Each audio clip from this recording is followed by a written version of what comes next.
மகாத்மா காந்தி தேசிய ஊரக வேலை உறுதி திட்ட நிதியை வழங்காத மத்திய அரசை கண்டித்து தருமபுரி மாவட்டம் நல்லம்பள்ளி கிழக்கு ஒன்றிய திமுக சார்பில் கண்டன ஆர்ப்பாட்டம் நடைபெற்றது.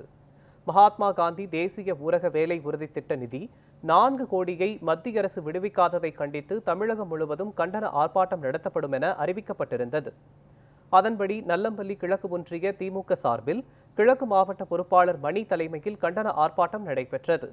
நல்லம்பள்ளி கிழக்கு ஒன்றிய திமுக செயலாளர் சண்முகம், மாவட்ட தகவல் தொழில்நுட்ப அணி அமைப்பாளர் கௌதம், மகளிர் அணி அமைப்பாளர் முத்துலட்சுமி, சுற்றுச்சூழல் அணியின் மாவட்ட அமைப்பாளர் இளையசங்கர் ஆகியோர் முன்னிலையில் நடைபெற்ற இந்த ஆர்ப்பாட்டத்தில் மத்திய அரசை கண்டித்து கோஷங்கள் எழுப்பப்பட்டன.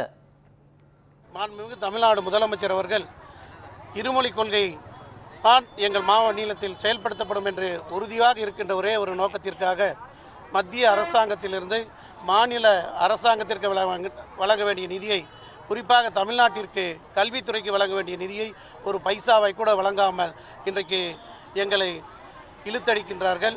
கடந்த 5ஆம் தேதி அனைத்து கட்சி கூட்டத்தினை கூட்டியிருக்கின்றார்கள். அந்த கூட்டத்தில் 63 கட்சிகளில் 58 கட்சிகள் ஒருமனதாக தீர்மானத்தை, அதாவது இந்த தொகுதி மறுவரையறைக்கு எதிரான தீர்மானத்திற்கு ஆதரவு அளித்திருக்கின்றார்கள்.